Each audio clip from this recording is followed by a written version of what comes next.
everyone, how are you? I hope you all are fine. So today we are going to discuss new lecture of terpene, that is lecture number 03. So in this video we will going to discuss structural determination of citral. क्या चीज? structural determination of citral. आपको बता दें कि हम लोग इसका 2 lecture already कर चुके हैं. अगर आप उसको मिस किए हैं तो जाकर के उसको देख लीजिए, क्योंकि ये सब समझने के लिए वो सब बेसिक बातें आपको आना चाहिए. तो सबसे फर्स्ट लेक्चर में हम क्या डिस्कस किए थे उसको थोड़ा रिकैप करते हैं, और सेकंड वाला लेक्चर भी बात करेंगे क्या डिस्कस किए थे. सबसे फर्स्ट लेक्चर में हम बात किए थे आइसोप्रीन रूल के बारे में. नहीं कि आइसोप्रीन रूल होता क्या है, मेनली मेरा उस लेक्चर का मुद्दा वही था. सेकंड लेक्चर में क्या डिस्कस किए थे? क्लासिफिकेशंस टर्पिनोइड्स का, कि टर्पिनोइड का क्लासिफिकेशंस कितने पार्ट्स में होता है, उसका दो बेसिस पे क्लासिफिकेशंस किए थे. आज की क्लास में हम लोग स्ट्रक्चरल डिटर्मिनेशंस कुछ कंपाउंड का पढ़ना स्टार्ट करेंगे. तो आज का लेक्चर जो हमारा होगा वो होगा सिट्रल. सबसे फर्स्ट कंपाउंड है सिट्रल. इस सिट्रल जो है कंपाउंड, इसी का हम लोग क्या करेंगे? स्ट्रक्चरल डिटर्मिनेशन करेंगे. आपका सिलेबस में जो पढ़ना है इस चैप्टर में वो पढ़ना है सिट्रल के बारे में. सेकेंड आपका स्ट्रक्चरल डिटर्मिनेशन है निरोल, NEROL निरोल. और थर्ड जो है आपका वो है अल्फा टर्पिनोल.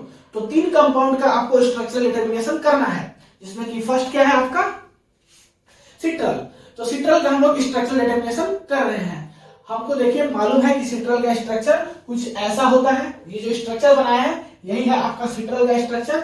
इसी को हमको क्या करना है? प्रूफ करना है. नहीं, इसी का हमको स्ट्रक्चर का डिटर्मिनेशन करना है. तो स्ट्रक्चर का डिटर्मिनेशन करना होगा, बताना होगा यही ऐसा ही होता है सिट्रल का स्ट्रक्चर. ठीक है, तो आइए हम लोग स्टार्ट करते हैं सिट्रल को जानना.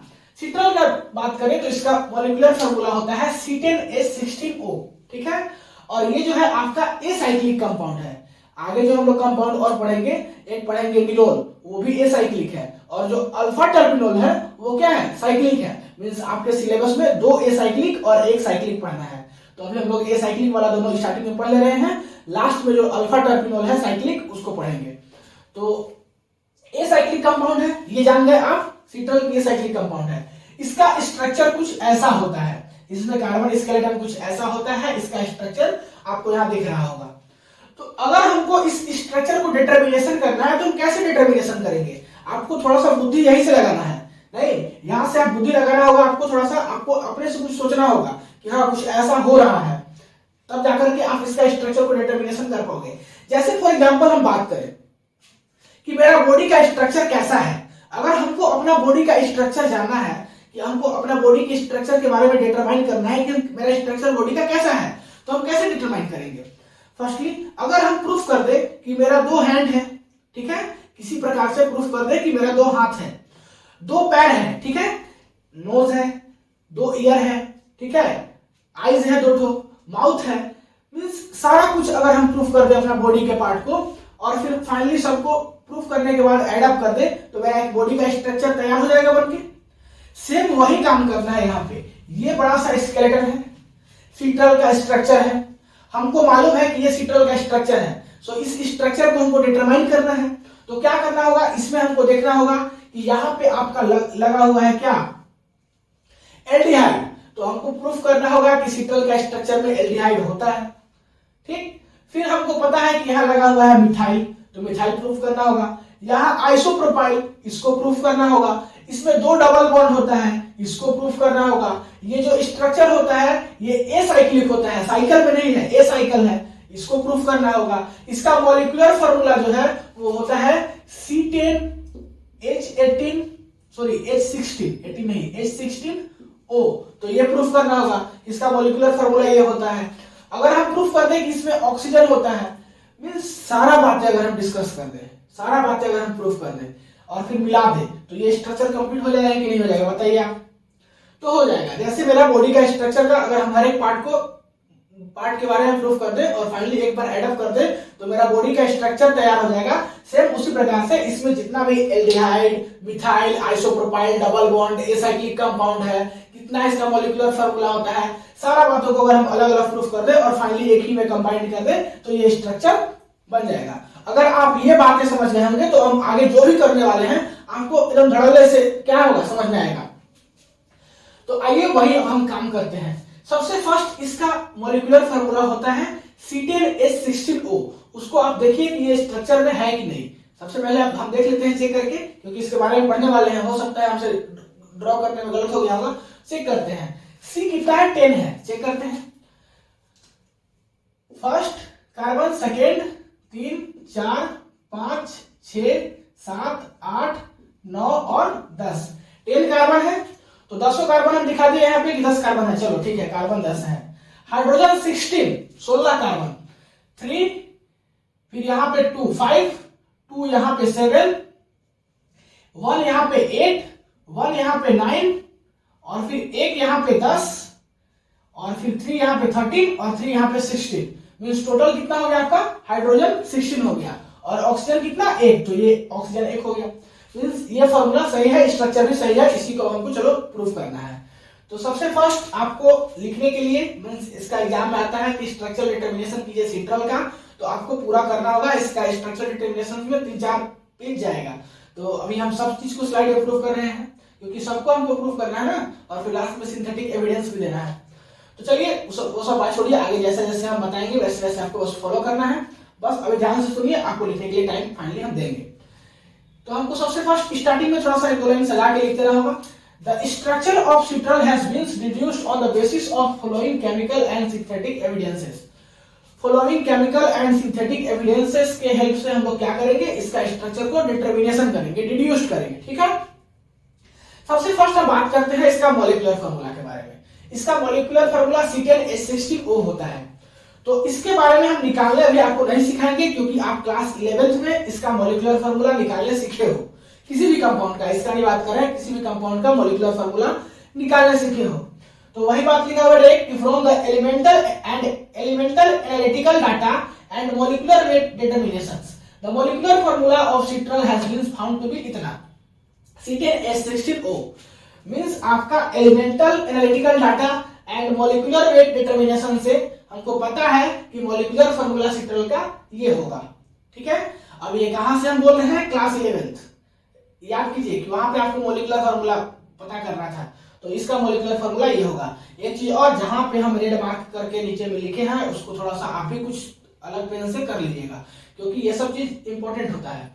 सेकेंड बात करते हैं कि इसका मॉलिक्यूलर फार्मूला तो कंफर्म हो गया। सेकेंड बात करते हैं कि इस कंपाउंड में 2 डबल बॉन्ड है, एक डबल बॉन्ड यहाँ और एक डबल बॉन्ड यहाँ। इसको हम प्रूफ कर देते हैं कि डबल बॉन्ड होता है। कितना डबल बॉन्ड, 2 डबल बॉन्ड। तो कैसे प्रूफ करेंगे, presence of 2 double bond, a citral add on 2 molecules of bromine, this reaction so that citral contains 2 double bond। citral को क्या करेंगे, इसका रिएक्शंस करेंगे 2 मॉलिक्यूल्स ब्रोमीन के साथ।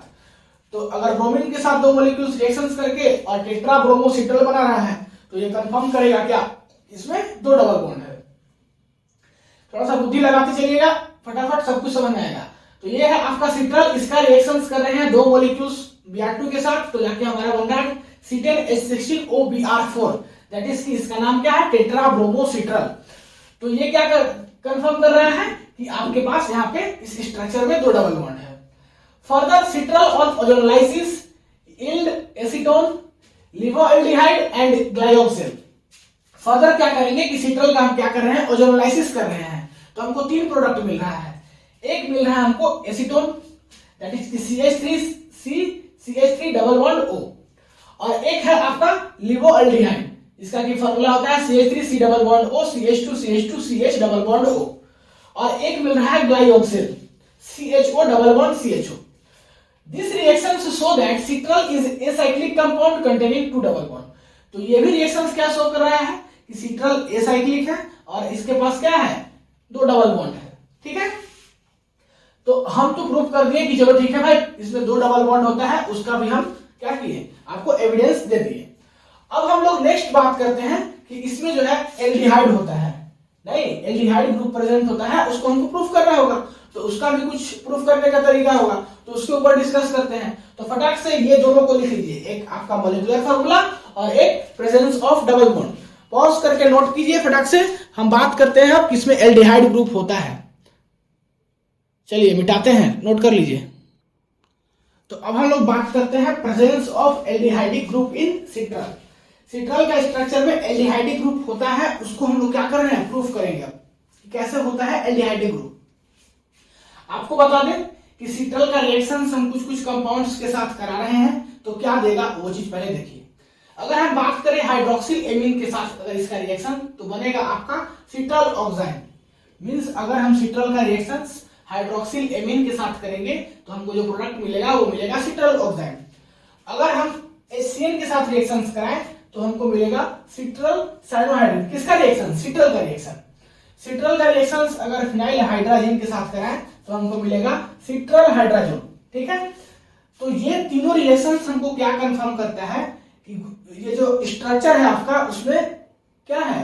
कार्बोनिल ग्रुप प्रेजेंट है, मींस कार्बोनिल कंपाउंड प्रेजेंट है। अब कार्बोनिल कंपाउंड प्रेजेंट प्रूफ करता है, रिमेंबर एल्डिहाइड और कीटोन अभी कन्फर्मेशन नहीं हुआ है। कार्बोनिल कंपाउंड में या तो एल्डिहाइड भी हो सकता है या तो कीटोन भी हो सकता है। तो ये तीनों रिएक्शंस बस क्या प्रूफ किया है कि आपका कंपाउंड में कार्बोनिल ग्रुप है। चलो ठीक है, लेकिन कार्बोनिल ग्रुप कह देने से बस काम नहीं चलेगा, क्योंकि कार्बोनिल ग्रुप में एल्डिहाइड भी आता है, कीटोन भी आता है। हमको प्रूफ करना है क्या? एल्डिहाइडिक ग्रुप, तो हमको मतलब एल्डिहाइड से है। लेकिन चलो कुछ तो आइडिया मिला कि चलो aldehydic group sorry carbonyl group है, तो जब कार्बोनिल ग्रुप है तो एल्डिहाइड और कीटोन में से एल्डिहाइड हमको प्रूफ करना है। तो चलो अब कम से कम यही दो में से एक सेपरेट करना है। तो क्या पता चला कि कार्बोनिल ग्रुप है इस रिएक्शन से। तो तीनों का रिएक्शंस देख लीजिए आप, वही चीज लिखा हुआ है कि this reactions prove that citral contains a carbonyl groups. अब कार्बोनिल्स में या तो ये एल्डिहाइड होगा या तो कीटोन होगा। ठीक है, आइए देखते हैं क्या होगा, एल्डिहाइड होगा कीटोन होगा। तो इसका रिएक्शंस हम तीनों का रिएक्शंस यहाँ पे लिखे हैं। सबसे फर्स्ट वाले का रिएक्शंस ए करके है, सेकेंड वाले का बी करके है, थर्ड वाले का सी करके है। ए में देखिए ये स्ट्रक्चर है सिट्रल का, इसका सिट्रल का, इसका देखिए लिखने का तरीका बस अलग है। फॉर्मूला मॉलिक्यूलर फॉर्मूला वही होगा, दैट इज C10H16O। आप देख लीजिए 9 कार्बन, एक कार्बन है, 1.5 कार्बन, H16 और O। लिखने का बस तरीका अलग है। इसका रिएक्शंस करा रहे हैं हम किसके साथ? हाइड्रोक्सिल एमीन के साथ, दैट इज की NH2OH के साथ। तो यहां से वाटर बाहर निकलेगा और बन जाएगा आपका सिट्रल ऑक्साइड। ठीक है, सेम सेकेंड रिएक्शन सिट्रल लिए, इसका रिएक्शंस करा रहे हैं HCl के साथ। तो यहां से आपका क्या बनेगा? सिट्रल साइनोहाइड्रिन बनेगा। और हम लोग सिट्रल का रिएक्शंस अपर बार करा रहे हैं फिनाइल हाइड्रोजन के साथ। तो यहां से भी फर्दर वाटर निकलेगा और क्या बनेगा? सिट्रल हाइड्रोजन बनेगा। तो ये तीनों का तीनों रिएक्शंस यही शो किया कि कंपाउंड्स में क्या है? कार्बोनिल कंपाउंड्स प्रेजेंट है। अब कार्बोनिल कंपाउंड्स में या तो एल्डिहाइड या तो कीटोन, लेकिन हम लोग को क्या प्रूफ करना है कि एल्डिहाइड प्रेजेंट है। तो आइए उसके लिए क्या करेंगे, further on oxidation of citral with mild oxidising agent. Mild oxidising agent क्या है? Bromine water, that is Br2H2 या तो फिर Ag2O, जो आपको यूज करना है वो यूज कर सकते हो। बस जान के रखो कि आपका माइल्ड ऑक्सीडाइजिंग एजेंट क्या है? Br2H2O या तो फिर Ag2O। ठीक है, to gives a monocarboxylic acid that is geranic acid. Monocarboxylic acid से यहां से मिलेगा और उस एसिड को हम लोग बोलेंगे ग्रेनिक एसिड। और reductions with sodium amalgam, same citral को अगर आप सोडियम अमलगम के साथ क्या कीजिएगा? रिडक्शन कीजिएगा, तो यहां से आपको जो प्रोडक्ट मिलेगा वो मिलेगा अल्कोहल, और उस अल्कोहल का नाम रहेगा जेरेनियोल। क्या रहेगा? जेरेनियोल। और ये जो अल्कोहल होता है वो 1 डिग्री अल्कोहल होता है। फर्दर एक बार आप इसी चीज को सुनिए, आपको क्या करना है कि लेना है सिट्रोल। सिट्रोल का आपको क्या करना है? ऑक्सीडेशन करना है माइल्ड ऑक्सीडाइजिंग एजेंट के साथ। और माइल्ड ऑक्सीडाइजिंग एजेंट क्या है? Bromine water, that is Br2H2O, या तो फिर आप Ag2O भी यूज कर सकते हो। जब ये लोगे ऑक्सीडेशन करोगे तो आपको मिलेगा क्या? एसिड मिलेगा, और जो एसिड मिलेगा उसी का नाम है ग्रेनिक एसिड। ठीक है, उसी सिट्रल का अगर आप रिडक्शन कराओगे किसके साथ? सोडियम अमलगम के साथ, दैट इज NaHG के साथ, तो आपको जो यहां से क्या मिलेगा? प्रोडक्ट मिलेगा, वो मिलेगा अल्कोहल, और वो 1 डिग्री अल्कोहल होगा। और उस अल्कोहल का क्या नाम रहेगा? जेरेनोल। क्या नाम रहेगा? जेरेनियोल। जेरेनोल नहीं, जेरेनियोल। ठीक है, और ये 1 डिग्री कैरेक्टर का रहेगा। तो अब देखिए ये कैसे कंफर्म करेगा कि ये एल्डिहाइड ग्रुप है। ये लिए हम क्या? सिट्रल, इसका ऑक्सीडेशन करा रहे हैं Ag2O के साथ। आप यहाँ पे माइल्ड ऑक्सीडाइजिंग एजेंट में Br2H2O भी रख सकते हो, जो रखना है दोनों में से रखो। तो आपको जाके यहां से मिला acid, that is geranic acid. इसका हम क्या किए? रिडक्शन करा रहे हैं इसी कंपाउंड का NaHG के साथ, दैट इज की सोडियम एमलगम के साथ, तो आपको मिल रहा है जेरेनियोल। ठीक है, दैट इज की ये आपका 1 डिग्री अल्कोहल है। तो ये कैसे प्रूफ किया कि यहाँ पे आपका एल्डिहाइड ग्रुप है? इसको देखिए, दो तरीका से आप समझ सकते हो। सबसे फर्स्ट कि यहाँ पे रिएक्टेंट में जितना कार्बन है उतना ही कार्बन ऑक्सीडेशन और रिडक्शन करने के बाद प्रोडक्ट में रह जाए, तो कंफर्म हो जाओ कि कंपाउंड में आपका जो क्या है, कौन सा ग्रुप प्रेजेंट है, एल्डिहाइड ग्रुप प्रेजेंट है। फिर से सुनो, जितना रिएक्टेंट है उसमें जितना नंबर ऑफ कार्बन है उतना ही कार्बन प्रोडक्ट में रह जाए ऑक्सीडेशन और रिडक्शन करने के बाद, तो आप समझ लो कि कंपाउंड्स में कौन सा ग्रुप प्रेजेंट है, एल्डिहाइड ग्रुप प्रेजेंट है। ठीक है, अगर कार्बन यहाँ अलग हो और इससे इधर कम हो जाए, मींस यहाँ अगर C10 था C8 हो जाता, C6 हो जाता, तो उसमें क्या होता, आपका कीटोनिक ग्रुप प्रेजेंट होता। तो एक ये तरीका हुआ कि नंबर ऑफ कार्बन रिएक्टेंट में नंबर ऑफ कार्बन प्रोडक्ट से अगर बराबर हो जाए तो क्या होगा, एल्डिहाइड ग्रुप प्रेजेंट होगा। सेकेंड, अगर हम लोग यहाँ पे क्या यूज किए हैं, माइल्ड ऑक्सीडाइजिंग एजेंट, अगर हम लोग स्ट्रॉन्ग ऑक्सीडाइजिंग एजेंट यूज करेंगे तो स्ट्रॉन्ग ऑक्सीडाइजिंग एजेंट किसके लिए यूज करते हैं, कीटोनिक ग्रुप के लिए। तो यहाँ पे हम लोग माइल्ड ऑक्सीडाइजिंग एजेंट यूज किए हैं, तो ये भी एक तरीका है पहचानने का कि यहाँ पे एल्डिहाइड ग्रुप होगा। ठीक है, अगर स्ट्रॉन्ग ऑक्सीडाइजिंग एजेंट यूज करते हैं तो कौन सा ग्रुप प्रेजेंट होता है, कीटोनिक ग्रुप। तो वही बात लिखा हुआ है, the above reactions confirm that carbonyl groups of citral must be aldehyde group not ketonic groups. ये जो अबव रिएक्शंस है ये हमको कंफर्म कर दिया कि आपका क्या है, कंपाउंड में एल्डिहाइड ग्रुप है, कीटोनिक ग्रुप नहीं है। यहां तक हमको सस्पेंस में था, ये रिएक्शन से ये रिएक्शंस भी हमको हेल्प किया, ये रिएक्शंस हेल्प नहीं किया वो नहीं बोल रहे हैं, क्योंकि सेपरेट तो हमको यही किया कि इसमें कार्बोनिल कंपाउंड है। इसके बाद बस ये तो उसमें बताया कि इसमें एल्डिहाइड है कि कीटोन है। ठीक है, तो एल्डिहाइडिक ग्रुप होता है सिट्रल के स्ट्रक्चर में, वो भी हम लोग देख लिए। अब हम लोग बात करते हैं आगे। आगे जो है हम लोग देखेंगे कि कंपाउंड्स का जो स्ट्रक्चर होता है वो एसाइक्लिक होता है, एसाइक्लिक कंपाउंड होता है, तो उसको देखेंगे। फटाक से इसको नोट कीजिए, फिर एसाइक्लिक को देखते हैं। मिटाएंगे, वीडियो को पॉज करके नोट कर लीजिए। कर लिए, चलिए मिटाते हैं। अब देखिए बात करते हैं, citral is an acyclic compound. Citral जो है एसाइक्लिक कंपाउंड है, इसको कैसे प्रूफ करेंगे। देखिए इसमें कुछ नहीं है, जो कुछ हम किए हैं उसी के एविडेंस के अनुसार इसको आप प्रूफ कर सकते हो। एक बार खुद से रीडिंग कर लो, तुरंत समझ में आ जाएगा। इसमें कुछ नहीं है, एक बार हम रीड कर देते हैं। The presence of 2 double bond and 1 CHO group, ये तो हम प्रूफ कर लिए कि 2 डबल बॉन्ड होता है और 1 CHO ग्रुप होता है। With molecular formula C10H16O lead to a saturated hydrocarbon of molecular formula C10H22, that is कि बगल में लिख लेना CnH2n+2 इसका जो फॉर्म होता है, which correspond to a general formula CnH2n+2 for acyclic compound। acyclic compounds का general formula CnH2n+2 होता है और इसी से correspond करता है। indicates that citral must be an acyclic compound। तो कुछ नहीं है, इसको एक बार आप फर्दर क्या कीजिए, रीडिंग कर लीजिए, आपको समझ में आ जाएगा। एक बार आप पढ़ दिए, एक बार इसको आप खुद से रीडिंग कीजिए और थोड़ा सा समझ लीजिए, कुछ नहीं है इसमें। ठीक है, एक बार पढ़िए तो फटाक से अपने से पढ़ के एक बार समझ लीजिए। इसमें कुछ लिखा हुआ है, जो अभी हम प्रूफ किए उसी के आधार पर बताया गया है कि सिट्रल जो है आपका एसाइक्लिक कंपाउंड है।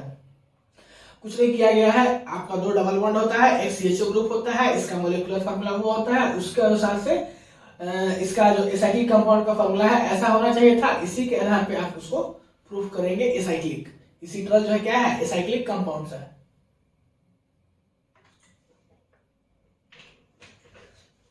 एक बार रीड कर लिए, चलिए कुछ नहीं है।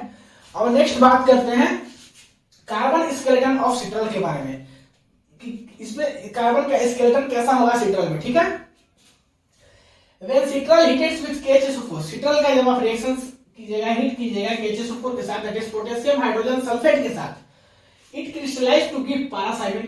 क्रिस्टलाइज करके क्या देगा, पैरासाइमिन देगा, और पैरासाइमिन का कुछ स्ट्रक्चर होता है ऐसा। तो वही काम किए, सिट्रल लिए, इसका KHSO4 के साथ रिएक्शंस किए तो दिया पैरासाइमिन, और पैरासाइमिन का स्ट्रक्चर कुछ नोन होता है। सो इस स्ट्रक्चर से ही हम अभी पता करेंगे आगे इस सिट्रल कंपाउंड्स का क्या स्केलेटन। तो इस कंपाउंड से हमको क्या मिला, सो देखिए, formations of paracymenes and the product obtained from ozolysis reveals that carbon skeletons of citral contains 2 isoprene units which are joined together through head tail rearrangement। यहां से जो साइमिन, पैरासाइमिन जो मिला आपको, ये क्या इंडिकेट कर रहा है, या तो फिर जो हम ओजोलाइसिस किए थे वहां से जो हमको 3 प्रोडक्ट मिला था, ये दोनों को मिला करके हमको यहाँ से इंडिकेशन ये मिल रहा है कि जो सिट्रल का स्ट्रक्चर होता है उसमें क्या होता है, 2 आइसोप्रीन यूनिट होता है। क्या होता है, 2 आइसोप्रीन यूनिट होता है, और दोनों आइसोप्रीन यूनिट्स का अरेंजमेंट कैसे होता है, हेड टेल रीअरेंजमेंट होता है। जब हम इसका क्या कर रहे थे, आपको सबसे फर्स्ट क्लास में बता रहे थे आइसोप्रीन रूल, वहां पे बताए थे कि हेड टेल रीअरेंजमेंट होता है, वही हेड टेल रीअरेंजमेंट हो रहा है। The formations of paracymenes also relates their relative positions of methyl and isopropyl groups. Hence the carbon skeletons of citral is ऐसा कुछ होगा। पैरासाइमिन्स का फॉर्मेशंस कुछ हमको यही बता रहा है कि इसमें जो है इस पैरासाइमिन का फॉर्मेशंस क्या बता रहा है, आपका मिथाइल ग्रुप और आइसोप्रोपाइल ग्रुप दोनों का कुछ रिलेटिव प्रॉपर्टी बता रहा है, दोनों को क्या कर रहा है फॉर्मेशन, वही चीज दिखा हुआ है। Formations of paracymenes also relate their relative positions of methyl and isopropyl groups. Methyl का और आइसोप्रोपाइल ग्रुप्स का कहां पे उसका रिलेटिव पोजीशंस है वही बता रहा है पैरासाइमिन। तो यहाँ पे देखिए इससे पता चल गया कि यहाँ पे मिथाइल होगा और यहाँ पे आइसोप्रोपाइल होगा, आइसोप्रोपाइल होगा, ठीक है। तो हमको क्या पता चला इस पैरासाइमिन से, ये आल्सो क्या हमको रिलेट किया कि कहां इसका पोजीशंस होगा मिथाइल का और कहां पोजीशंस होगा आइसोप्रोपाइल का। तो उम्मीद करते हैं कि ये भी समझ में आ गया होगा कि कार्बन का स्केलेटन कैसा होगा सिट्रल में, ठीक है। अब हम लोग जो बात करते हैं वो बात करते हैं इसका स्ट्रक्चर, क्योंकि सारा कुछ बात कर लिए, अब देखते हैं इसका स्ट्रक्चर कैसा होगा, उसके बाद फिर इसका एक सिंथेटिक एविडेंस दे देंगे, फिर ये आपका कंपाउंड का प्रूफ हो जाएगा। तो फटाक से इसको नोट कीजिए। अब देखिए स्ट्रक्चर कैसा होगा इसका, मिटा दे, चलिए पॉज करके नोट कर लीजिए। अब देखिए बात करते हैं स्ट्रक्चर ऑफ सिट्रल के बारे में, सिट्रल का स्ट्रक्चर कैसा होगा, ठीक है। तो आपको बता दें कि जितना भी अभी आप अभी तक चीज क्या किए पता किए उसके हिसाब से on the basis of above chemical evidences the possible structure of citral is like this. ऐसा कुछ स्ट्रक्चर होगा सिट्रल का। ऐसा हम क्यों बोल रहे हैं, क्योंकि आप पता कर लिए कि एल्डिहाइड होता है, इसमें दो डबल बॉन्ड होता है, तो दोनों डबल बॉन्ड जान गए। इसमें मिथाइल ग्रुप होता है, इसका पोजीशंस कहाँ होता है, आइसोप्रोपाइल का पोजीशंस कहाँ होता है, ये सारा कुछ का स्टडी जब आप कर लिए तो आप स्केलेटन का स्ट्रक्चर कुछ ऐसा बता सकते हो सिट्रल का स्केलेटन, ठीक है, मीन सिट्रल का स्ट्रक्चर। एक चीज और कहां से जान सकते हो, the above structure of citral gives 3 product by ozonolysis already explained, यहाँ लिखा हुआ है। इसका मतलब क्या कि हम इसको पहले डिस्कस कर चुके हैं कि जब आप ओजोनाइसिस का इसका मतलब कि इस सिट्रल का ओजोनाइसिस कर रहे थे तो 3 प्रोडक्ट मिला था, ठीक है। तो ये भी एक एविडेंस है कि सिट्रल का स्ट्रक्चर कुछ ऐसा ही होगा। अब बात करते हैं, ये तो हुआ आपका नॉर्मल एविडेंस, अब बात करते हैं इसका सिंथेटिक एविडेंस का। ये सिंथेटिक एविडेंस एक आध देना होगा नहीं, तो सिंथेटिक एविडेंस जो है इसका आपको बता दें कि साइंटिस्ट जो दिए थे बहुत सारे इसका सिंथेटिक एविडेंस है। हम एक ही सिंथेटिक एविडेंस आपको बता रहे हैं, बाय बार्बियर-बबल्ट-टाइमन्स सिंथेसिस, बाय बार्बियर-बबल्ट-टाइमन्स सिंथेसिस, ठीक है। और ये आपको सिंथेटिक एविडेंस इन लोगों को देने में 1996 से 1998 तक, 1896 से 1898 तक 2 ईयर लग गया था पूरा ये एविडेंस को तैयार करने में। तो समझिए कितना मेहनत किए होंगे, ठीक है। तो 2 ईयर का टाइम लग गया था इस एविडेंस को देने में। अब इस एविडेंस में क्या है, according to this synthesis methyl heptenone, आपको क्या लेना है, मिथाइल हेप्टोन लेना है, इसको कन्वर्ट करना है किसमें, ग्रेनिक एस्टर में, by the reactions with reformatory reagent which on distillations to form citral। देखिए इसमें कुछ नहीं करना है, इन्होंने बताया कि आपको मिथाइल हेप्टोन लेना है, ये कन्वर्ट होगा किसमें, ग्रेनिक एस्टर में। कब, जब इसका रिएक्शंस कराइएगा रिफॉर्मेट्री रिएजेंट के साथ। आपको रिफॉर्मेट्री रिएक्शन सब पढ़ा है, वहां पे जो रिएजेंट यूज होता था वही रिएजेंट यहाँ पे यूज करना है। तो उस रिएजेंट के साथ इसका रिएक्शंस कराएंगे तो मिथाइल हेप्टोन किसमें कन्वर्ट होगा, ग्रेनिक एस्टर में, और फिर उसका ड्राई डिस्टिलेशंस कराइएगा तो आपको मिल जाएगा सिट्रल, ठीक है।